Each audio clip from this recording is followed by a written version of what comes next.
സുഹൃത്തുക്കളെ, an ordinary Mallu എന്നുള്ള ഞങ്ങളുടെ ചാനലിലേക്ക് എല്ലാവർക്കും സ്വാഗതം. നാട്ടിലെയും യു കെയിലെയും പിന്നെ ലോകത്തുള്ള ഒരുമാതിരിപ്പെട്ട വിശേഷങ്ങളൊക്കെ നമുക്ക് പറയാം. പിന്നെ വന്നിട്ട് നോട്ടിഫിക്കേഷൻ കിട്ടാനായിട്ട് ബെൽ ബട്ടൺ അമർത്തുക. പിന്നെ പുതിയ പുതിയ വീഡിയോസ് കിട്ടാനായിട്ട് ചാനൽ സബ്സ്ക്രൈബും ചെയ്യുക. ആരും പറയുന്നത് നോക്കണ്ട, സബ്സ്ക്രൈബ് ചെയ്ത് തരും. എന്തായാലും നിങ്ങൾക്കൊരു ഉപദ്രവമൊന്നും ഉണ്ടാവില്ല, ഉപകാരം ഉണ്ടാവുള്ളൂ. അപ്പോൾ നമുക്ക് പുതിയ പുതിയ വിശേഷങ്ങളിലേക്ക് കിടക്കാം. നാളെ എൻ്റെ റൈറ്റ് ഷോൾഡറിൻ്റെ സർജറിയാണ്. റൈറ്റ് ഷോൾഡർ കഫിൻ്റെ മസിൽ ടയർ ഉണ്ടെന്നാണ് പറഞ്ഞത് ഇവിടെ. അപ്പം അതിൻ്റെ സർജറിയാണ് നാളെ. കാണാൻ പറ്റുന്നറിയില്ല, അങ്ങനെ പുറത്തേക്ക് കാണാൻ പറ്റുന്ന രീതിയിലൊന്നുമില്ല. ചെറിയൊരു ബ്രൂയിസ് മാത്രമേ ഉള്ളൂ ഈ ഭാഗത്തായിട്ട്, കാണാമെന്നറിയില്ല. അപ്പം I am looking forward to that. എൻ്റെ സർജറി കഴിഞ്ഞ് ഒന്നുകൂട്ടാ കാലത്ത് പോയി, നേരത്തെ പോയായിരുന്നു. ഒരു 5 മണി കഴിഞ്ഞെല്ലാം കഴിഞ്ഞ് വന്നപ്പോൾ ഇത് വിചാരിച്ചകടം വിട്ട് സമയം കൂടുതലെടുത്തായിരുന്നു. കാരണം മസിലിൻ്റെ ടയർ കുറച്ച് കൂടുതലുണ്ടായിരുന്നു. റൊട്ടേറ്റിംഗ് കഫ് ടയർ എന്നാണ് പറയുന്നത് തന്നെ. അത് കുറച്ച് വിചാരിച്ചാലും വിട്ട് കൂടുതലുണ്ടായിരുന്നു. ഒരു 50% മുകളിലുണ്ടായിരുന്നു. അപ്പോൾ ഇച്ചിരി ലോങ് പ്രൊസീജിയറായി. വോയിസ് എല്ലാം ഒരു ഇച്ചിരി റഫായിട്ടിരിക്കുന്നത്, എന്താ പറയുക, നമ്മൾ തൊണ്ടയിലൊരു ട്യൂബൊക്കെ ഇട്ട് അങ്ങനെയൊക്കെയാണ് അതിൻ്റെ പ്രൊസീജിയറിൻ്റെ ഭാഗമായിട്ടേ. ഇപ്പോൾ നമ്മുടെ സൗണ്ട് കേട്ട് കഴിഞ്ഞാൽ അമരീഷ് പുരി പോലെ ഇരിക്കുന്നത്. അപ്പോൾ അങ്ങനെ അപ്പോൾ പോയി വന്ന് പെയിൻ ശരിക്കും പറഞ്ഞാൽ ഇപ്പോൾ ഇല്ല നിലവിൽ. കാരണം അവർ അനസ്തേഷ്യ തന്നതിൻ്റെ എഫക്റ്റ് ഇപ്പോഴും മാറിയിട്ടില്ല. അവർ അവിടെ കിടന്നിട്ട് ബോധം പോകുമെന്ന് പറഞ്ഞ് അവസാനം കംപ്ലീറ്റ് ബോധം പോയായിരുന്നു. പിന്നെ തിരിച്ച് ബോധം വരേണ്ട സമയമായിട്ടും ഈ ഞാൻ പറഞ്ഞ പോലെ കുറച്ച് കൂടുതൽ അനസ്തേഷ്യ തന്നതിൻ്റെ ഭാഗമായിട്ട്, കൂടുതൽ മീൻസ് ഇച്ചിരി കൂടി ടോപ്പ് അപ്പ് ചെയ്തതിൻ്റെ പേരിൽ ഇച്ചിരി സമയം എടുത്തു അത് റിക്കവറായി അങ്ങനെ വരാനായിട്ട്. അങ്ങനെ എപ്പോഴും അത് കറക്റ്റ് അളവ് നോക്കിയിട്ട് തന്നെയാണ് അവർ അനസ്തേഷ്യ ചെയ്യുന്നത്, അല്ലെങ്കിൽ അതോടുകൂടി പോവില്ലേ. അപ്പോൾ അങ്ങനെ അപ്പം ഇതെല്ലാം കഴിഞ്ഞ് വന്നു. ഇനിയിപ്പോൾ ഇതിൻ്റെ ഭാഗമായിട്ടുള്ള ഫിസിയോയും ബാക്കിയുള്ള കാര്യങ്ങളൊക്കെ ഉണ്ട്, അത് ചെയ്യണം. അപ്പോൾ പെയിൻ കുറച്ച് കഴിയുമ്പോൾ ചിലപ്പോൾ ശരിക്കുള്ള പെയിൻ ചിലപ്പോൾ തുടങ്ങുമായിരിക്കും. ഇത് മരുന്നിൻ്റെ എഫക്റ്റുകൾ ഇങ്ങനെ കുറച്ച് മാറി കഴിയുമ്പോഴേ. പക്ഷേ അതിന് പെയിൻ മാനേജ്മെൻറ്റിൻ്റെ ഭാഗമായിട്ടുള്ള ഗുളികകളും കാര്യങ്ങളൊക്കെ ഉണ്ട്. So I think I will be all right with that. അല്ലെങ്കിൽ പറഞ്ഞ പോലെ നോ പെയിൻ നോ ഗെയിൻ എന്നല്ലേ പറഞ്ഞിട്ടുള്ളത്. ഇപ്പോൾ അവസാനം പെയിൻ മാത്രമാവോ പിന്നെ വെച്ചിട്ടുണ്ടെങ്കിൽ അവൾക്ക് പണി ഇച്ചിരി കൂടുതലാവും. വൈഫിന് ആശുപത്രിയിലെക്കാളും പണി ഇവിടെ വരാനാണ് സാധ്യത. പിന്നെ നല്ല ഫലപുഷ്ടിയായിട്ടുള്ള സാധനങ്ങൾ കഴിക്കാൻ പറഞ്ഞിട്ടുണ്ട് അമ്മേ, റിക്കവർ ആവാനായിട്ട്. ഇനി ധൈര്യമായിട്ട് എന്തെങ്കിലും ചോദിക്കാമല്ലോ ഈ കാരണം പറഞ്ഞ്. അപ്പോൾ അങ്ങനെ I am looking forward to that. എന്തായാലും ഇതെല്ലാം കഴിയും, കാര്യങ്ങളെല്ലാം ഓക്കെ ആണെന്ന് വിചാരിക്കുന്നു. ഇപ്പോൾ കുറച്ചുകൂടെ ഡ്രസ്സിങ്ങും കാര്യങ്ങളൊക്കെ ഉണ്ട്. കുറച്ച് ദിവസം കഴിഞ്ഞിട്ട് നമുക്ക് കുളിക്കാനും നനയ്ക്കാനൊക്കെ പറ്റത്തുള്ളൂ. അത് കാരണം കൊണ്ട് ജസ്റ്റ് ഒന്ന് തുടയ്ക്കാനേ പറ്റുള്ളൂ. സ്ലിങ്ങിലിട്ട് നടക്കണം എപ്പോഴും. അപ്പോൾ അങ്ങനെയുള്ള വിശേഷങ്ങൾ. ഓക്കെ, എന്നാൽ പിന്നെ കാണാം. എൻ്റെ ജീവിതത്തിൽ എൻ്റെ ഷോൾഡർ ഇഞ്ചുറിയുമായി ബന്ധപ്പെട്ട ചില കാര്യങ്ങൾ നിങ്ങളായിട്ട് ഷെയർ ചെയ്യാമെന്ന് വിചാരിക്കുന്നു. ഒരു പക്ഷേ നിങ്ങൾക്ക് ആരെങ്കിലുമൊക്കെ ഉപകാരപ്പെട്ടേക്കാം. അപ്പം എനിക്കൊരു ഷോൾഡർ ഇഞ്ചുറി ഉണ്ടായിരുന്നു കുറേ നാളുകളായിട്ട്. 2-3 കൊല്ലമായിട്ട് it's an on going issue.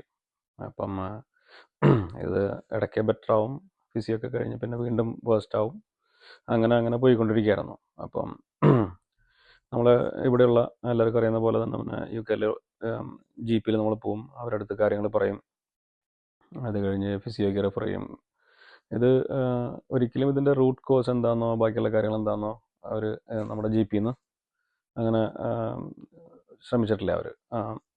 അത് നമ്മൾ റിക്വസ്റ്റ് ചെയ്തിട്ടും അങ്ങനെ അതൊരു ആവശ്യമായിട്ട് അവർക്ക് തോന്നാത്തതുകൊണ്ടായിരിക്കാം അങ്ങനെ ഇതുവരെ സംഭവിച്ചിട്ടില്ല. അപ്പം നമ്മളതിൻ്റെ പുറകെ നിന്ന് പലപ്പോഴും പറഞ്ഞിട്ടുണ്ട്, പക്ഷേ ഒന്നും ഇതുവരെ അങ്ങനെ ചെയ്തില്ല. അങ്ങനെ കുറേ നാളങ്ങനെ നമ്മൾ പോയി. ബെറ്റർ ആവാണ്ടിരുന്ന സമയത്ത് ഒരിക്കൽ വിചാരിച്ചു ഇനിയിപ്പോൾ നാട്ടിൽ പോകുന്ന സമയത്ത് എന്തായാലും ഒരു MRI മറ്റോ ചെയ്ത് നോക്കാം, നമുക്ക് നമ്മുടേതായ ഒരു അസസ്മെൻറ്റ് കാണുമല്ലോ എന്തൊരു കാര്യത്തിനും. അപ്പോൾ അങ്ങനെ വിചാരിച്ച് അങ്ങനെ നാട്ടിൽ പോയി കുറച്ച് നാൾ മുമ്പ്. അപ്പോൾ ആ സമയത്ത് നമ്മൾ അവിടെ ഒരു ഡോക്ടറെ കണ്ട് അങ്ങനെ ഒരു ഇങ്ങനെ കാര്യങ്ങളൊക്കെ പറഞ്ഞപ്പോൾ പുള്ളി പറഞ്ഞ ഒരു MRI പോയി ചെയ്ത് നോക്ക്. അപ്പോൾ എന്താണെന്നറിയാലോ.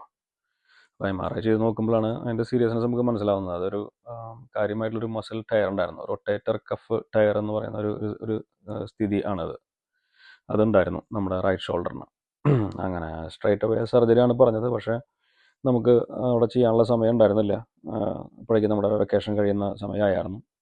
തിരിച്ചു വന്ന് ഇവിടെ അതിൻ്റെ പുറകെ നിന്ന് അങ്ങനെ അധികം വൈകാതെ തന്നെ നമുക്കൊരു ഡേറ്റ് കിട്ടി. അങ്ങനെ സർജറി കഴിഞ്ഞു. ഇപ്പോൾ സർജറി കഴിഞ്ഞിരിക്കുകയാണ് ഞാൻ.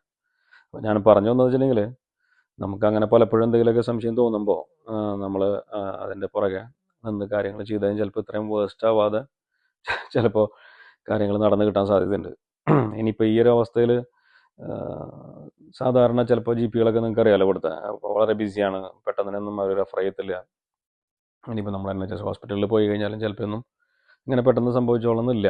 പെട്ടെന്ന് തന്നെ റെഫർ ചെയ്തൊരു MRIക്കോ സ്കാനിങ്ങിനോ ബാക്കിയുള്ള കാര്യങ്ങൾക്കൊന്നും വിടണമെന്നില്ല. കാരണം ഇവിടുത്തെ ഒരു സിസ്റ്റം അങ്ങനെയല്ലേ. നമുക്കാരും കുറ്റം പറയേണ്ടതില്ല. കാരണം ഇത് ഇത്രയും വലിയൊരു ഹെൽത്ത് സർവീസാണ് അവർ കൊടുക്കുന്നത്, ഇത്രയധികം ഇത്രയും വലിയൊരു പോപ്പുലേഷൻ. അപ്പം ഫ്രീ ആയിട്ട് കൊടുക്കുന്ന സർവീസാണ്. അപ്പോൾ ഇതിൻ്റെ എഫിഷ്യൻസി ചിലപ്പോൾ ചില സമയത്ത് ചിലപ്പം നമുക്ക് വിചാരിക്കുന്ന അത്രയും ഒരു കാര്യങ്ങളിലേക്ക് അങ്ങനെ നടന്നോളുന്നില്ല. അപ്പം നമ്മൾ താല്പര്യമെടുത്ത് ചെയ്യാന്നുള്ളത് മാത്രമേ അതിനകത്ത് എന്തെങ്കിലും വ്യത്യാസം ഉണ്ടാക്കുകയുള്ളൂ. അപ്പോൾ എനിക്ക് തോന്നുന്നത് ഇവിടെ പ്രൈവറ്റായിട്ട് നമുക്ക് വേണമെങ്കിൽ MRI എടുക്കാമെന്നപ്പോൾ ഞാൻ അറിഞ്ഞത്. ഇതുമായി ബന്ധപ്പെട്ടൊക്കെ അന്വേഷിച്ച് നോക്കിയപ്പോൾ 70 പൗണ്ട്സ് ഒക്കെ ഏകദേശം വരും ഇത്ര. പുറത്തൊക്കെ നമുക്കൊരു പാർട്ട് മാത്രമായിട്ടൊക്കെ എടുക്കണമെന്നുണ്ടെങ്കിൽ. അല്ല, ഞാൻ പറഞ്ഞത് നമുക്കൊക്കെ നാട്ടിൽ നിന്ന് വന്ന് ഇവിടെയൊക്കെ വരുമ്പോൾ പല ആൾക്കാർക്കും പ്രത്യേകിച്ച് ഏഷ്യൻസിൻ്റെ ഇടയിലൊക്കെ ഒരുപാട് ഇങ്ങനത്തെ എല്ല് സംബന്ധമായിട്ടുള്ള പ്രശ്നങ്ങൾ, അങ്ങനെ വേദനകൾ, കാര്യങ്ങളൊക്കെ ഞാൻ ഒരുപാട് പറഞ്ഞു കേട്ടിട്ടുണ്ട് പല ആൾക്കാരും. അതുകൊണ്ട് ഞാൻ പറഞ്ഞതാണ് കേട്ടോ.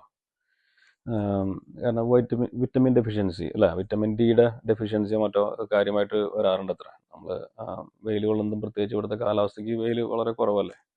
നമ്മൾ പിന്നെ പുറത്ത് ഇറങ്ങിയുള്ള ആക്ടിവിറ്റീസും ചിലപ്പോൾ കുറവായിരിക്കും, കുടുംബവും ബാക്കിയുള്ള കാര്യങ്ങളൊക്കെ ആയിട്ട് നീങ്ങുമ്പോൾ. അപ്പോൾ അതൊക്കെ നമ്മളെ കുറേശ്ശെ ബാധിക്കുന്നുണ്ടാവാം. പിന്നെ ജോലി ചിലപ്പോൾ ബാധിക്കാം. ചെയ്യുന്ന ജോലികൾ എന്താണെന്നുണ്ടെങ്കിൽ അതും ചിലപ്പോൾ അതിനൊരു ഭാഗമാവാം. അപ്പോൾ ശ്രദ്ധിച്ചു കഴിഞ്ഞാൽ ഈ പറഞ്ഞ പോലെ എന്താ പറയുക, സൂക്ഷിച്ചാൽ ദുഃഖിക്കണ്ടെന്ന് പറഞ്ഞ പോലെ അങ്ങനെ. അപ്പോൾ എന്തായാലും ഞാനിപ്പോൾ ഇത് കഴിഞ്ഞു. ഇനിയിപ്പോൾ അതിൻ്റെ ഭാഗമായിട്ടുള്ള ഫിസിയോയും ബാക്കിയുള്ള കാര്യങ്ങളൊക്കെ ആയിട്ട് മുമ്പോട്ട് പോയിക്കൊണ്ടിരിക്കുകയാണ്. അപ്പോൾ അത് നിങ്ങളായിട്ടൊന്ന് ഷെയർ ചെയ്യാമെന്ന് വിചാരിച്ചു. അത്രേ ഉള്ളൂ ഇവിടെ. ഓക്കെ. നമ്മൾ നേരത്തെ പറഞ്ഞ ചില കാര്യങ്ങളുടെ തുടർച്ചയായിട്ട് ഇപ്പം GP-യുമായുള്ള ഇത്തരം കാര്യങ്ങളൊക്കെ മെയിൽ വഴി അവരുമായി കമ്മ്യൂണിക്കേറ്റ് ചെയ്യുന്നതായിരിക്കും ഒരു പരിധിവരെ നമുക്ക് പിന്നീടുള്ള ചില കാര്യങ്ങളിലെ ക്ലാരിഫിക്കേഷന് നല്ലതായിട്ട് വരുന്നത്. അല്ലെങ്കിൽ നമുക്കൊന്നും വെർബലായിട്ട് പറയാമെന്ന് മാത്രമേ ഉള്ളൂ. അപ്പോൾ അതുകൊണ്ട് ഇത്തരം കാര്യങ്ങളൊന്ന് പ്രത്യേകം ശ്രദ്ധിക്കാൻ തന്നെ നല്ലതാണെന്ന് തോന്നുന്നു. നമുക്ക് ഓരോരുത്തർക്കും ഓരോ അനുഭവങ്ങൾ ഉണ്ടാകുമ്പോഴാണ് നമ്മൾ ഓരോ കാര്യങ്ങൾ പഠിക്കുന്നത്. അപ്പോൾ അതൊന്ന് പ്രത്യേകം ശ്രദ്ധിച്ചു കഴിഞ്ഞാൽ ചിലപ്പോൾ ഉപകാരപ്പെടാം. അപ്പോൾ സുഹൃത്തുക്കളെ, ഇത്തരം പുതിയ വിശേഷങ്ങളൊക്കെ ആയി അടുത്ത വീഡിയോയിൽ നമുക്ക് കാണാം. അപ്പോൾ അതുവരേക്കും ബൈ ബൈ. പറഞ്ഞത് മറക്കണ്ട, ചാനലൊന്ന് subscribe ചെയ്തേര്. An Ordinary Mallu. Extra effort, ordinary life. See you then.